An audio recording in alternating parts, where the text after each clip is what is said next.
Hello everyone, this is Nilesh Kumar Gupta and you are watching NG physics classes. कल मैंने chapter number 7 की शुरुआत की थी, अल्टरनेटिंग करंट। उसमें मैंने आपको alternating current, direct current, alternating EMF, direct EMF, ये सारी डेफिनेशन मैंने आपको बता दी थी। मैंने आपको बताया था प्राइमरी शेल, सेकेंडरी शेल, इनसे जो करंट फ्लो होता है that is always direct current. Clear? Power house से, बिजली घर से जो लाइन आपके पास आती है, खंभों से जो लाइन आती है that is alternating current. Scene clear है सभी को? ओके। इसके साथ साथ अल्टरनेटिंग करंट या अल्टरनेटिंग वोल्टेज कैसे क्रिएट किया जाता है ये मैंने आपको बताया था। मैंने मैग्नेटिक फील्ड में एक कॉइल रखी थी और उस कॉइल को घुमाया था। कॉइल के घूमने की वजह से मैग्नेटिक फ्लक्स में चेंज हुआ, मैग्नेटिक फ्लक्स में चेंज हुआ तो इंड्यूस्ड ईएमएफ और इंड्यूस्ड करंट पैदा हुआ। उस इंड्यूस्ड ईएमएफ का मैंने इक्वेशन निकलवाया आपको, E बराबर E0 sin ओमेगा टी, या फिर हम उन लोगों से V बराबर V0 sin ओमेगा टी भी बोल सकते हैं। ये बात मैंने आप लोगों को कल तक बता दी थी, अगर आपको पता हो तो। यस और नो? अच्छी बात है। ये रामायण मैंने कल तक आपको बताई थी, V बराबर V0 sin ओमेगा टी। यहां पर ये जो वोल्टेज है, ये वोल्टेज टाइम पे डिपेंड कर रहा है। ये वोल्टेज टाइम पे डिपेंड कर रहा है। टाइम बदलता जाएगा, वोल्टेज बदलता जाएगा, इसलिए इस वोल्टेज को बोलता हूं इंस्टेंटेनियस वोल्टेज। क्या बोलता हूं? हाँ, यानी इंस्टेंटेनियस वोल्टेज का मतलब यह है कि एक पर्टिकुलर इंस्टेंट पे, एक पर्टिकुलर टाइम पे ये वोल्टेज की वैल्यू हमें बताता जाएगा। समझ में आ रही है बात? क्लियर? टाइम बदलते जाएंगे, वोल्टेज बदलता जाएगा। तो ये कैसा वोल्टेज हुआ? इंस्टेंटेनियस वोल्टेज, यानी अलग अलग टाइम पे अलग अलग वोल्टेज की वैल्यू ये इक्वेशन मुझे बताएगा। तो V को कौन सा वोल्टेज बोलते हैं? ठीक है, वेरी गुड। T यहाँ पर टाइम है। कल मैंने बताया था omega is the angular velocity, coil जो घूमती है उसकी एंगुलर वेलोसिटी। अच्छी बात है। V0 को हम लोग बोलते हैं peak value of the voltage. Clear? या तो पीक वैल्यू वोल्टेज की बोल सकते हो या फिर maximum value of the voltage. Clear है? समझ में आ रही बात? पीक वैल्यू ऑफ वोल्टेज बोले तो कौन सी वाली वोल्टेज? इधर देखिए, मैंने कल आपको इसका ग्राफ समझाया था। अल्टरनेटिंग वोल्टेज का ग्राफ या अल्टरनेटिंग करंट का ग्राफ ऐसा होता है। सीन क्लियर है? तो यहाँ पर इस पॉइंट पर जो वोल्टेज होता है उसे पीक वैल्यू ऑफ वोल्टेज बोलते हैं। सीन क्लियर है? जो वैल्यू यहाँ होगी वही यहाँ होगी, वही यहाँ होगी, बस यहाँ पॉजिटिव होगी तो यहाँ पर नेगेटिव होगी। कहानी समझ में आ रही है आप सभी को? तो इतनी बातें मैं आप लोगों को क्लियर करा चुका था और साथ साथ मैंने ये भी बताया था कि V0 जो होता है, V0 की वैल्यू आप लोगों ने, अगर आपको याद हो तो NAB ओमेगा। याद है आप सभी को भैया? V0 का के बराबर था NAB ओमेगा। ये सब बातें मैं आप लोगों को बता चुका हूँ, ये सारी बातें आप लोगों को ऑलरेडी बता चुका हूँ। V0 बराबर NAB ओमेगा। यहाँ तक किसी को कोई दिक्कत? ये जो पीक वैल्यू है वोल्टेज की वो काय पे डिपेंड कर रही है? Number of turn, area of the coil, intensity of magnetic field and angular velocity of the coil. Clear? यहां तक सारी कथाएं हमको क्लियर है। इसके बाद हमारे सामने अगला क्वेश्चन है, define time period and frequency. क्या बोल रहा है? Define time period and frequency.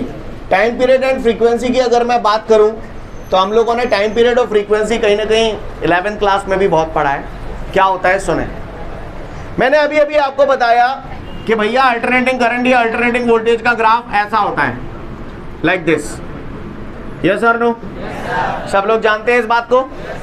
अच्छी बात है। मुझे एक बात बताओ, यहां पर ये जो मैंने अल्टरनेटिंग करंट की पिक्चर बनाई है इस तरीके से, आप सब लोग इसे प्रॉपर तरीके से देख पा रहे हैं? मुझे ये बता दो कि ये जो पिक्चर मैंने बनाई है यहां पर, तो इसमें एक चक्कर कहां पर पूरा हो रहा है? एक ऑसिलेशन यहां पे आके पूरा हो गया, उसके बाद फिर ये दूसरा प्रोसेस रिपीट मार रहा है, फिर तीसरा प्रोसेस रिपीट मार रहा है। सही बोल रहा हूं? तो इसको यहां से लेके यहां तक पहुंचने में जो टाइम लगता है ना, एक चक्कर पूरा करने में जो टाइम लगता है, इसे हम लोग बोलते हैं टाइम पीरियड। क्लियर? यानी अगर किसी ने मुझसे पूछा व्हाट इज टाइम पीरियड, तो हम उसे बोलेंगे time taken to complete one oscillation is called time period. Clear है? क्या बोला मैंने? क्लियर है? Time taken to complete one oscillation is called time period. Time period को हम लोग लेटर कैपिटल T से डिनोट करते हैं। क्लियर? वैसे मुझे ज्यादा बताने की जरूरत नहीं है क्योंकि आप लोग ऑलरेडी चैप्टर नंबर 4 में पढ़ चुके हो ये बात। क्लियर है? बात समझ में आ रही है? Time taken to complete one oscillation is called time period. यहाँ पर ये जो अल्टरनेटिंग करंट है उसे एक ऑसिलेशन पूरा करने में जो टाइम लगेगा that is called time period. Scene clear है? अगर इतने ही बात समझ में आ रही है तो फिर मुझे बता दो, जे तो पूरा एक चक्कर है, जे कितने चक्कर है जानते जन्नों को? आधो चक्कर है, तो जे पूरा टाइम अगर T है तो जे कितने कह जाओ जानते जन्नों को? जो ते बोलो? हाँ, T/2। सीन क्लियर है सबको? बात समझ में आ रही है?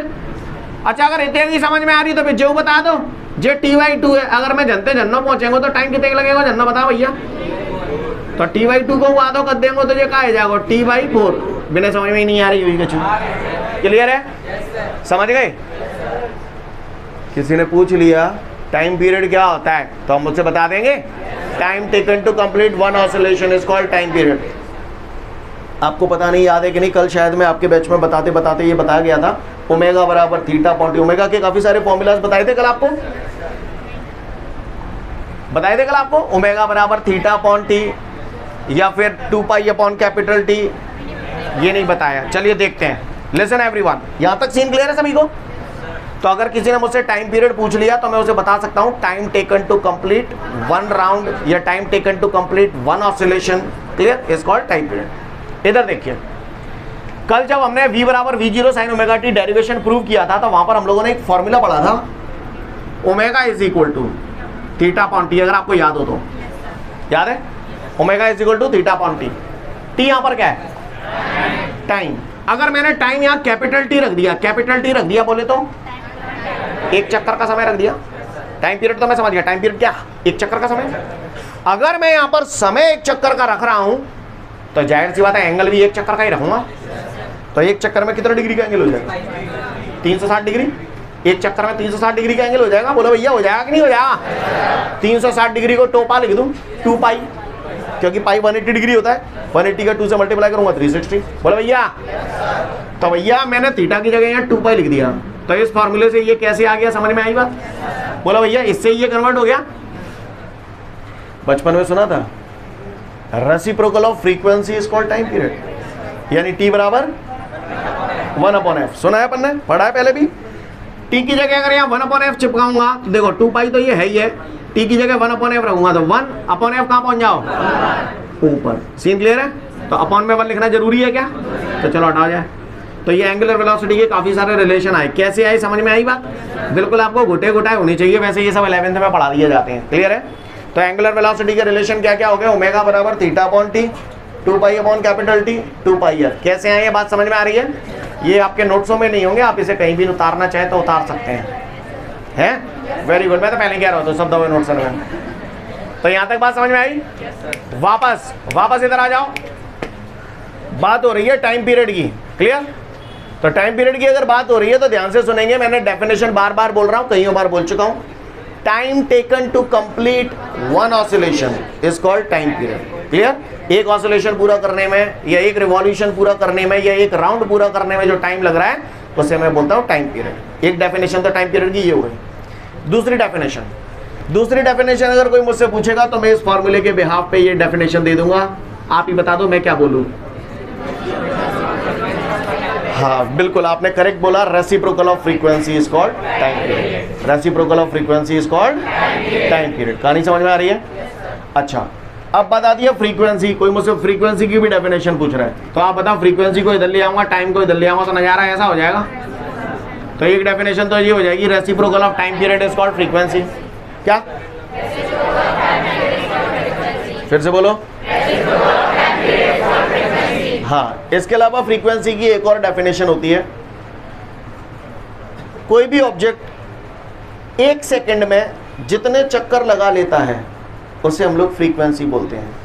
Number of revolutions made in 1 second is called frequency. क्या बोला मैंने?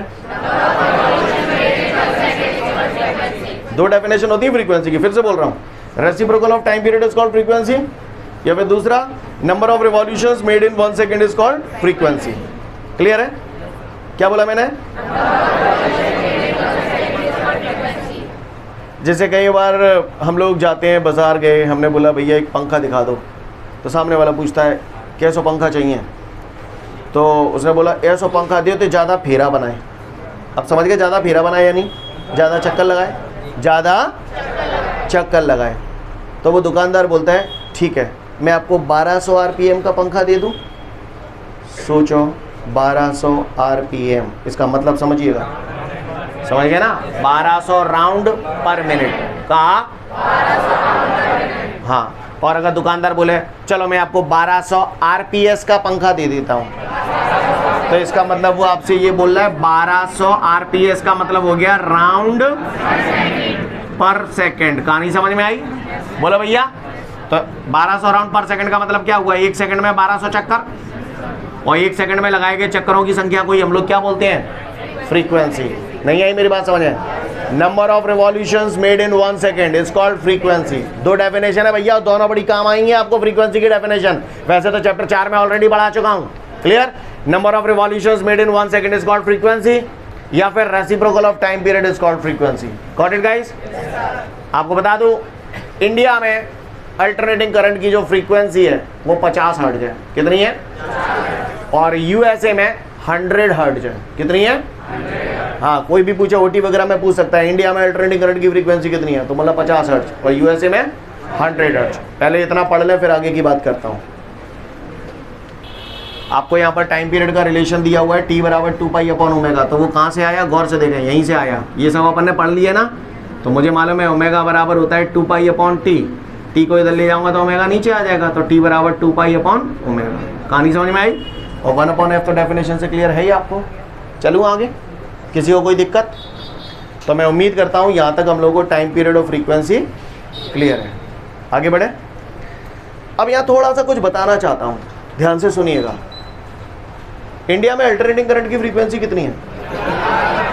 कितनी? 50 हर्ट्ज है। क्या होता क्या frequency? Number of revolutions made in 1 second is called frequency. जानते हो क्या होता है? फिर से बोलो। आपने बोला number of revolutions made in 1 second is called frequency, है ना? आपने बोला number of revolutions made in 1 second is called frequency. Yes और नो? अच्छी बात है। तो समझने की कोशिश करिएगा, समझेंगे तो ही समझ में आएगा, वरना बम्पर हट जाएगा। मैंने बोला इंडिया में अल्टरनेटिंग करंट की फ्रीक्वेंसी 50 हर्ट्ज है। कितनी है? 50 हर्ट्ज। कितनी है? 50 हर्ट्ज। ये मैंने लिख दिया, इंडिया में अल्टरनेटिंग करंट की फ्रीक्वेंसी 50 हर्ट्ज है। आप ही ने मुझसे बोला, अभी मैंने पूछा था आपसे फ्रीक्वेंसी की डेफिनेशन क्या है, तो आपने क्या बोला? Number of revolutions made in 1 second is called frequency. मतलब इसका क्या है हिंदी में? 1 सेकंड में जितने चक्कर लगेंगे भैया फ्रीक्वेंसी कहांगे नहीं कहांगे। तो 1 सेकंड में जितने रिवॉल्यूशन लगेंगे उसी को हम फ्रीक्वेंसी बोलेंगे। तो 1 सेकंड में कितने रिवॉल्यूशन है यहाँ पे? 50। समझ गए? कहाँ है? हाँ, तो इंडिया में अल्टरनेटिंग करंट की फ्रीक्वेंसी 50 हर्ट्ज है। इसका मतलब ये है कि यहाँ पर जो अल्टरनेटिंग करंट होगा ना, वो 1 सेकंड में भाई जब 50 चक्कर लगाओ। क्लियर? यानी 50 रिवॉल्यूशंस। भाषा समझ में आ रही है? कहा 1 सेकंड में भाई सब 50 चक्कर लगा रहा है। मैं तुमसे कहूँ 1 सेकंड में 50 में रुचक जाऊँ। खैर, समझ में आई बात? 1 सेकंड में कितने रिवॉल्यूशन है? 50 रिवॉल्यूशन। अब आगे बढ़ते हैं। मैं आपको एक रीजन समझाने की कोशिश कर रहा हूँ। वो क्या समझाने की कोशिश कर रहा हूँ? सुनो। ट्यूबलाइट दिख रही है? जल रही है, बुझी हुई है? जल रही है। ये जो ट्यूबलाइट है ना, 1 सेकंड में 1 सेकंड में 100 बेर जल रही है, 100 बेर बुझ रही है। पर अपने दिख तो ना रही, अपन ने तो भक्काटा सा दिख रहा है। सही बोल रहा हूँ ना? अपने को न जलती हुई दिख रही है, मतलब जलती हुई परमानेंट दिख रही है, जलती बुझती ऐसे तो नहीं दिख रही। यहाँ पर अल्टरनेटिंग करंट फ्लो हो रहा है और यहाँ पर ये ट्यूबलाइट 1 सेकंड में 100 बार जल रही है, 100 बार बुझ रही है। पर due to the persistence of vision हम लोग इस बात को जज नहीं कर पाते। परसिस्टेंस ऑफ विजन मतलब समझते हो? दृष्टि निर्बंधता। अब कमबख्त ये दृष्टि निर्बंधता क्या होती है? बंधता से मतलब बंधन तो समझ में आता है। शाबाश, आप महान है। आपको बता दूं, आप किसी भी ऑब्जेक्ट को जब विजुलाइज करते हैं, आप देखते हैं और देखने के बाद अगर वो ऑब्जेक्ट आपके सामने से हट जाए तो आपकी आंखों से तुरंत नहीं हटता, उसे आपकी आंखों से हटने में 1/16 सेकंड का टाइम लगता है। कितना लगता है? 1/16 सेकंड का टाइम लगता है। क्लियर? यानी हमारी आंखों के सामने ये बंधन है। पर यहाँ पर क्या हो रहा है? ये साला 1 सेकंड में 100 बार जल रहा है, 100 बार बुझ रहा है। यानी ये प्रोसेस इतनी फास्ट है कि जब तक हम बुझना देख पाते तब ना तो ये। हाँ, कहानी समझ में आ रही है आपको मेरी? क्लियर है? तो ये जो ट्यूबलाइट है, ये बल्ब है, ये 1 सेकंड में 100 बार जलते हैं, 100 बार बुझते हैं। अब कैसे 100 बार चले, कैसे 100 बार बुझे, वो देखें इधर ध्यान से। तो अपने को इतना समझ में आ गया कि भैया इंडिया में अल्टरनेटिंग करंट की फ्रीक्वेंसी 50 हर्ट्ज है, तो जाकर मतलब ये भाव कि वो 1 सेकंड में 50 चक्कर लगाओ। लगाओ नहीं लगाओ? कहाँ लगाओ? कितने टाइम में? 1 सेकंड में। क्या चक्कर? ठीक है, सोच समझ के जवाब देना। ऑन द बोर्ड, सभी का अटेंशन बोर्ड पे होना चाहिए, अदरवाइज दिक्कत हो जाएगी, समझ नहीं आएगा आपको। मैंने हवाला अल्टरनेटिंग करंट ऐसे ही तो बनाओ तो। बोलो भैया, काहुआ को परेशानी? सीन क्लियर है? तो मुझे एक बात बताओ, अपन कहाँ से शुरू हुए? जाते शुरू हुए। पहला चक्कर कहाँ खत्म है? चूतियों की तरह रिएक्ट मत करना, सोच समझ के जवाब देना। इशारा कर रहा हूं आपको, समझ लो। पहला चक्कर यहां खत्म है कि यहां खत्म है?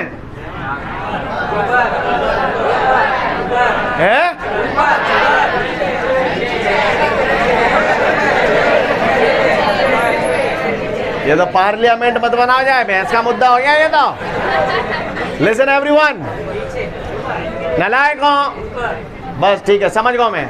अब मेरी सुन लो, इसका पहला चक्कर खत्म हो गया नीचे, क्योंकि ऊपर से तो दूसरा चक्कर चालू हो गया।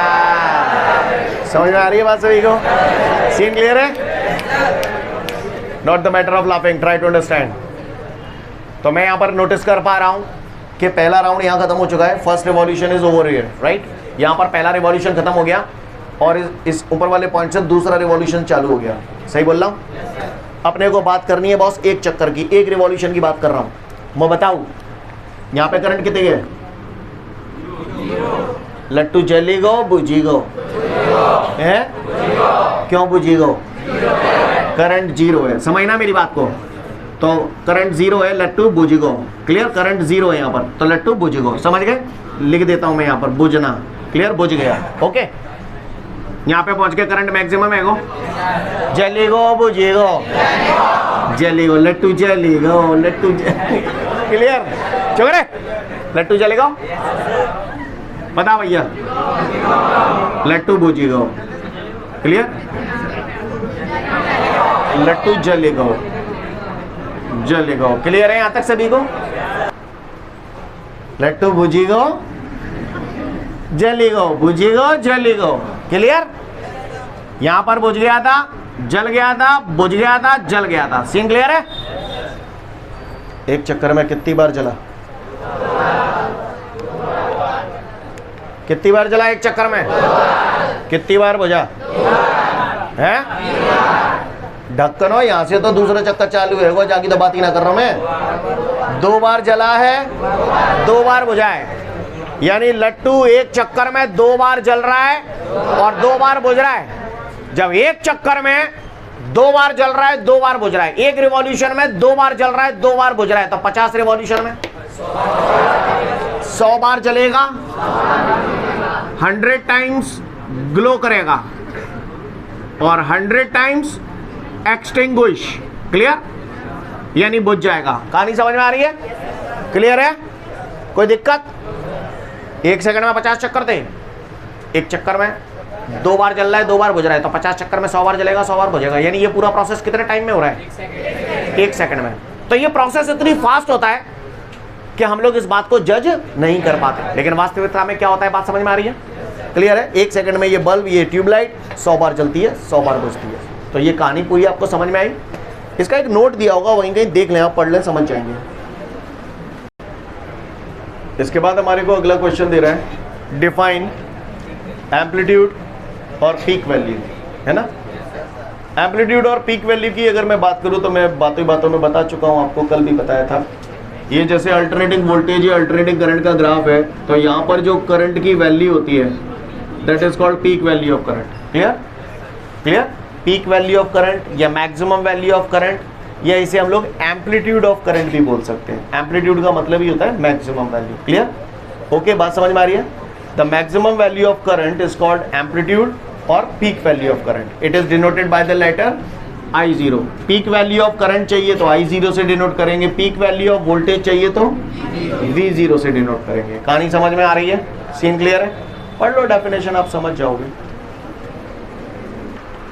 आगे बढ़ते हैं। इसके बाद हमारे को वो बोल रहा है define average value of current. क्या बोल रहा है? Define average value of current. Listen everyone, सब लोग ध्यान से सुनिएगा। अल्टरनेटिंग करंट या अल्टरनेटिंग वोल्टेज, यही तो ग्राफ है। ये पूरा एक चक्कर है, ऐसा आपने मुझसे बोला अभी, ये पूरा एक चक्कर है यहां से लेके यहां तक का, ठीक है भैया। आधे चक्कर में ये पॉजिटिव है, बाकी के आधे चक्कर में ये नेगेटिव है। तो एक चक्कर में अगर कोई पूछे इसकी एवरेज वैल्यू कितनी होगी तो बोलना 0। Clear? The value of alternating current, the average value of alternating current in a complete cycle is 0। समझ में आ रही बात? इसी तरीके से वोल्टेज की एवरेज वैल्यू 0 एक कंप्लीट साइकिल में। क्लियर? कंप्लीट साइकिल में करंट की जो एवरेज वैल्यू होती है दैट इज ऑलवेज 0, और वोल्टेज की एवरेज वैल्यू जो होगी 0। किसमें? Alternating current. किसमें? हाँ, कोई भी पूछे अल्टरनेटिंग करंट में कंप्लीट साइकिल में करंट या वोल्टेज की एवरेज वैल्यू कितनी होती है, ऑलवेज से 0। क्लियर? 0 क्यों है उसका रीजन समझने की कोशिश करें थोड़ा सा। यहां पर एक चक्कर ये हुआ है पूरा, सही बोल रहा हूं? तो सबसे पहले मैं बात कर रहा हूं पॉजिटिव हाफ साइकिल। किसकी बात कर रहा हूं? पॉजिटिव हाफ साइकिल की बात कर रहा हूं, और फिर मैं बात करूंगा नेगेटिव हाफ साइकिल की। क्लियर है भैया? पहले पॉजिटिव हाफ साइकिल की बात कर रहा हूं, फिर नेगेटिव हाफ साइकिल की बात करूंगा। तो पॉजिटिव हाफ साइकिल में करंट की जो एवरेज वैल्यू होती है वो होती है 2I0/π। क्लियर? और नेगेटिव हाफ साइकिल में करंट की जो एवरेज वैल्यू होती है माइनस का 2I0/π। अब ये पॉजिटिव हाफ साइकिल में ये है, नेगेटिव हाफ साइकिल में ये है, तो कंप्लीट साइकिल के लिए एवरेज वैल्यू दोनों जुड़ जाएंगे, और जुड़ जाएंगे तो क्या आ जाएगा? 0। समझ में आ रही है बात? इसी तरीके से वोल्टेज की अगर पॉजिटिव हाफ साइकिल में वैल्यू पूछे तो क्या लिखोगे? 2V0/π। नेगेटिव हाफ साइकिल में क्या लिखोगे? Minus 2V0/π। कंप्लीट साइकिल के लिए निकालोगे, दोनों को जोड़ोगे, 0 आ जाएगा। कहानी समझ में आ रही है आपको? वही नोट में लिखा होगा, समझ लीजिए। पहले सुन लो एक बात और, किसी ने भी पूछा अल्टरनेटिंग करंट के लिए एवरेज वैल्यू कितनी होती है कंप्लीट साइकिल में, तो बोलना 0। क्लियर है? यानी आधे चक्कर में हो गया पॉजिटिव, आधे चक्कर में हो गया नेगेटिव, कहानी खत्म। समझ गए? यही कारण है कि अल्टरनेटिंग करंट जो होते हैं वो मैग्नेटिक इफेक्ट शो नहीं करते। क्लियर? अल्टरनेटिंग करंट जो होते हैं वो मैग्नेटिक इफेक्ट शो नहीं। आपने पढ़ा था, याद है चैप्टर 4 में, जब किसी वायर में करंट फ्लो किया जाता है तो उसके चारों तरफ मैग्नेटिक फील्ड पैदा हो जाता है। तो वो कौन सा करंट था? वो डायरेक्ट करंट था। अगर वहां पर अगर अल्टरनेटिंग करंट फ्लो करोगे तो आधे चक्कर में डायरेक्शन एक तरफ होगी और आधे चक्कर में डायरेक्शन अपोजिट होगी, तो दोनों एक दूसरे को क्या कर देंगे? मैग्नेटिक फील्ड कैंसिल आउट कर देंगे, जिसकी वजह से नेट मैग्नेटिज्म कितना हो जाएगा? 0। यही कारण है कि हम लोग बोलते हैं कि अल्टरनेटिंग करंट जो होते हैं वो मैग्नेटिक इफेक्ट शो नहीं करते। और सुनो, अल्टरनेटिंग करंट केमिकल इफेक्ट भी शो नहीं करते। केमिकल इफेक्ट पढ़ा था, याद है आपको? जब किसी इलेक्ट्रोलाइट में करंट पास किया जाता है तो वो इलेक्ट्रोलाइट 2 कंपोनेंट में ब्रेक हो जाता है, चैप्टर नंबर 4 में। समझ में आ रही बात? तो आधे चक्कर में इसका जो इफेक्ट होगा तो बाकी के आधे चक्कर में वो उस इफेक्ट को क्या कर देगा? कैंसिल कर देगा, न्यूट्रलाइज कर देगा। यही कारण है कि हम लोग बोलते हैं कि अल्टरनेटिंग करंट जो होते हैं वो न तो मैग्नेटिक इफेक्ट शो करते हैं न केमिकल इफेक्ट शो करते हैं, ये केवल और केवल हीटिंग इफेक्ट शो करते हैं। अल्टरनेटिंग करंट आप किसी वायर में से फ्लो करोगे तो वो वायर गर्म जरूर हो जाएगा। यस और नो? फिर से बोल रहा हूं, दिमाग में उतार लेना, बहुत सारे पॉइंट क्लियर होंगे इससे आपके। अल्टरनेटिंग करंट जो होते हैं वो न तो मैग्नेटिक इफेक्ट शो करते हैं न केमिकल इफेक्ट शो करते हैं। क्लियर? ये केवल और केवल, जो बोल रहा हूं पल्ले बढ़ रहा है आपको? फिर से बोल रहा हूं, अल्टरनेटिंग करंट केवल कौन से इफेक्ट शो करते हैं? Heating effect. न वो मैग्नेटिक इफेक्ट शो करते हैं न केमिकल इफेक्ट शो करते हैं। तो मैग्नेटिक इफेक्ट और केमिकल इफेक्ट क्यों शो नहीं करते? क्योंकि कंप्लीट साइकिल में एवरेज वैल्यू 0 होती है, इस वजह से टोटल इफेक्ट उसका कैसा हो जाता है? न्यूट्रलाइज हो जाता है। कहानी समझ में आ रही है आप सभी को? कोई दिक्कत? तो जरा मुझे बताओ फटाफट। चैप्टर 4 में आपको बताया था कि भैया ये मैंने सोलेनॉइड बनाया था, याद है? करंट फ्लो करते थे तो ये मैग्नेट की तरह बिहेव करता था, ऐसा सुना है मैंने, मैग्नेट की तरह बिहेव करता था। बोलो भैया, इसको आप लोग इलेक्ट्रोमैग्नेट बोलते थे क्योंकि ये मैग्नेट इलेक्ट्रिसिटी की वजह से बन रहा है। तो आप ही बता दो, अगर जाके अंदर मैग्नेटिज्म मुझे चाहिए तो कौन सा करंट तुम जाए? Direct current. अल्टरनेटिंग करंट तो मैग्नेटिक इफेक्ट शो करता ही नहीं है। नहीं है भाषाएं? इसका मतलब ये हुआ कि इलेक्ट्रोमैग्नेट अल्टरनेटिंग करंट से नहीं बनाए जा सकते, वो केवल और केवल डायरेक्ट करंट से बनाए जा सकते हैं। कहानी समझ में आ रही है? सब लिखा हुआ है आपके नोट्सों में, ज्यादा टेंशन लेने की जरूरत नहीं, सब लिखा हुआ है, सब मिलेगा, चिंता मत करो, अभी सुनते जाओ बस। क्लियर? मैं एक भी चीज ऐसी नहीं बोल रहा हूँ जो बियॉन्ड नोट्स है, क्लियर? जो चीज बियॉन्ड नोट्स होगी मैं खुद बोलूंगा, ये नोट्स में नहीं मिलेगा, लिख लो। क्लियर है? बस सुनो अभी ध्यान से। तो अल्टरनेटिंग करंट से इलेक्ट्रोमैग्नेट बनाए जा सकते हैं क्या? नहीं बनाए जा सकते। सीन क्लियर है? अल्टरनेटिंग करंट से इलेक्ट्रोमैग्नेट नहीं बनाए जा सकते। इलेक्ट्रोमैग्नेट बनाने के लिए मुझे क्या का इस्तेमाल करना पड़ेगा? डायरेक्ट करंट का। समझ में आई बात? दूसरी बात, मैंने समझ लिया अल्टरनेटिंग करंट से इलेक्ट्रोमैग्नेट नहीं बनाए जा सकते। मैंने एक ज़माने में पढ़ा था कि भैया किसी इलेक्ट्रोलाइट में करंट पास करो तो वो 2 कंपोनेंट में ब्रेक हो जाता है। इसको आप इलेक्ट्रोलाइसिस का प्रोसेस बोलते थे। तो आप बता दो ना, इलेक्ट्रोलाइसिस का प्रोसेस कौन से करंट से होता होगा? डायरेक्ट करंट से, अल्टरनेटिंग करंट से नहीं होता। यानी अल्टरनेटिंग करंट जो होता है वो इलेक्ट्रोलाइसिस का प्रोसेस शो नहीं करता। जो बोल रहा हूँ समझ में आ रहा है? क्लियर है? कोई दिक्कत? समझ में आ गई? इंडिया में अल्टरनेटिंग करंट की फ्रीक्वेंसी 50 हर्ट्ज है। यूएसए में? और कोई पूछे डीसी करंट की फ्रीक्वेंसी कितनी होती है तो बोलना 0। कितनी होती है? 0। The frequency of DC current is 0। Clear है? जो बोल रहा हूं समझ में आ रहा है? अगली बात, एसी करंट और डीसी करंट, एसी करंट और डीसी करंट दोनों सेम वोल्टेज पे अगर ले लिए जाए, एसी भी 220 वोल्ट की है और डीसी भी 220 वोल्ट की है, तो इनमें से ज्यादा खतरनाक कौन सा होता है? कोई पूछे आपसे? हाँ, एसी होता है। क्यों होता है उसका जवाब मैं दूंगा आपको, कल परसों में दूंगा या चैप्टर के लास्ट में दूंगा। ठीक है? अगर कोई पूछे सेम वोल्टेज पे एसी और डीसी दोनों ली जा रही हैं तो कौन सी ज्यादा खतरनाक होती है? तो आप बोलना at same voltage AC is more dangerous than DC of same voltage. Clear? AC is more dangerous than DC of same voltage. इसका मतलब ये हुआ 220 वोल्ट पे एसी ले रहा हूँ, 220 वोल्ट पे डीसी ले रहा हूँ, तो कौन सी ज्यादा खतरनाक है? तो एसी ज्यादा खतरनाक है। और कितनी खतरनाक होती है? √2 टाइम्स। कितनी होती है? अब वो कैसे होती है उसके लिए थोड़ा सा धैर्य रखना पड़ेगा आपको। जो बात बोल रहा हूँ समझ में आ रही है आपको? कोई दिक्कत? किसी ने पूछ लिया एसी डीसी में से कौन सा खतरनाक होता है तो क्या बोलोगे? एसी ज्यादा खतरनाक होता है। मेरी अगली बात, अभी अभी आपने मुझसे बोला है कि भैया एसी करंट कौन कौन से इफेक्ट शो नहीं करता? केमिकल इफेक्ट शो नहीं करता और मैग्नेटिक इफेक्ट शो नहीं करता। कौन सा शो करता है? हीटिंग इफेक्ट शो करता है। समझ में आती है बात? आपको याद है चैप्टर पढ़ाया था magnetic effect of current, chapter number 4। वहां पर आपको गैल्वेनोमीटर पढ़ाए गए थे, मूविंग कॉइल गैल्वेनोमीटर। वो galvanometer magnetic effect of current पर बेस्ड थे। तो तुम ही सोचो और बताओ कि उनसे कौन सा करंट नपता होगा? Direct current. समझ गए? उससे डायरेक्ट करंट नपता है। उससे अगर मैं चाहूं कि अल्टरनेटिंग करंट नाप लूं तो नाप पाऊंगा क्या? नहीं नाप पाऊंगा। क्यों? क्योंकि alternating current magnetic effect show करता ही नहीं है। तो उसको नापने के लिए मुझे कुछ अलग प्रकार के गैल्वेनोमीटर इस्तेमाल करने पड़ेंगे। मुझे कुछ ऐसे गैल्वेनोमीटर इस्तेमाल करने पड़ेंगे जो कौन से इफेक्ट ऑफ करंट पर बेस्ड हो? हीटिंग इफेक्ट ऑफ करंट पर बेस्ड हो। तो एसी करंट को नापने के लिए हम एक डिफरेंट टाइप का गैल्वेनोमीटर यूज करते हैं और उसका नाम है हॉट वायर गैल्वेनोमीटर। क्या?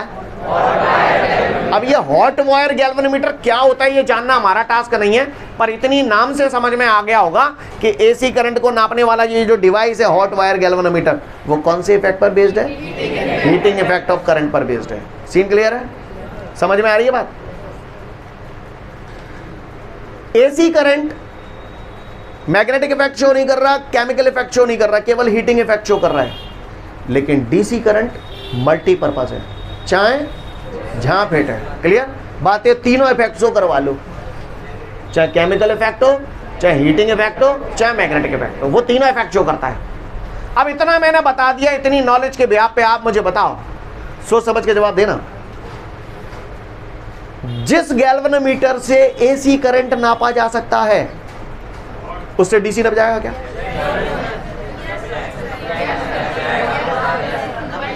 नप जाएगा, क्योंकि एसी करंट को नापने वाला गैल्वेनोमीटर हीटिंग इफेक्ट में बेस्ड होगा और DC current heating effect show करता है। तो ये इसका मतलब ये हुआ कि जिस डिवाइस से एसी करंट नापा जा सकता है, जिस गैल्वेनोमीटर से एसी करंट नापा जा सकता है, उससे डीसी करंट भी। समझ गए? जिस डिवाइस से डीसी करंट नापा जा सकता है, क्या उससे एसी नापा जा सकता है? नहीं ना। हो भी सकता है नहीं भी हो सकता है डीसी करंट में एक ऐसे डिवाइस से नाप रहा हूं जो हीटिंग इफेक्ट पे बेस्ड हो तो एसी ना बजाएगा, लेकिन हो सकता है मैं डीसी करंट ऐसे डिवाइस से नाप रहा हूं जो मैग्नेटिक इफेक्ट पे बेस्ड हो तो नहीं होगा। मेरी बात समझ में आ रही है? सीन क्लियर है? कोई दिक्कत? अच्छी बात है, ये भी बात आप समझ गए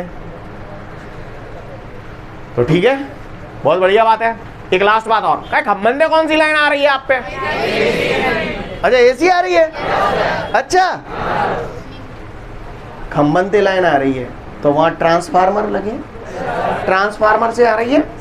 ट्रांसफार्मर जो होता है वो एसी करंट पे काम करता है, डीसी पे नहीं करता। Clear? Clear? Transformer AC current पे, खंभों से लाइन आ रही है, हमें मालूम है खंभों से जो लाइन आती है वो एसी लाइन आती है, तो इसका मतलब ट्रांसफार्मर से आ रही है, तो ट्रांसफार्मर एसी करंट पे काम करता है, डीसी करंट पे काम नहीं करता है। अब एसी पे ही काम क्यों करता है इसका भी रीजन दूंगा आपको, आज से 4-6 दिन बाद आपको इसका रीजन मिलेगा कि ट्रांसफार्मर एसी पे काम करता है, डीसी पे नहीं करता। जितनी रामायण आपको बोली आपको समझ में आई? तो एक बार मैं फटाफट शुरू से बोल देता हूं, ध्यान से सुनना सभी लोग। मैंने आपको क्वेश्चन जो प्रिपेयर करा है, explain the difference between alternating current and direct current, देखो वही कहीं होगा, पेज नंबर 5 पे मिलेगा आपको, explain the difference between alternating current and direct current. Listen everyone, hello. वो करंट जिसका मैग्नीट्यूड और डायरेक्शन टाइम के साथ चेंज होता है अल्टरनेटिंग करंट, जिसका चेंज नहीं होता है वो इंडिया में अल्टरनेटिंग करंट की फ्रीक्वेंसी, डीसी करंट की फ्रीक्वेंसी, अल्टरनेटिंग करंट से इलेक्ट्रोमैग्नेट नहीं बनाए जा सकते, डीसी करंट से इलेक्ट्रोमैग्नेट। जिस डिवाइस से अल्टरनेटिंग करंट नापा जा सकता है क्या उससे डीसी करंट नप जाएगा? लेकिन जिस डिवाइस से डीसी करंट नापा जा सकता है क्या जरूरी है उससे एसी करंट नप जाए? ओके, समझ में आई बात? और सुनो, सेम वोल्टेज पे एसी और डीसी लूं तो कौन सी ज्यादा खतरनाक होती है? ट्रांसफार्मर काय पे काम करता है, किस पे काम नहीं करता है? जो रामायण बोली क्लियर है? एसी करंट कौन कौन से इफेक्ट शो करता है और कौन सा नहीं करता है? हीटिंग इफेक्ट शो करता है, मैग्नेटिक इफेक्ट और केमिकल इफेक्ट शो, और डायरेक्ट करंट सारे शो करता है। सीन क्लियर है? 2 से 3 मिनट का समय दिया, एसी और डीसी में डिफरेंस पूछूंगा आपसे। आज के लिए पर्याप्त है, कल फिर मिलते हैं। Thank you everyone, have a great day to all of you guys. जय।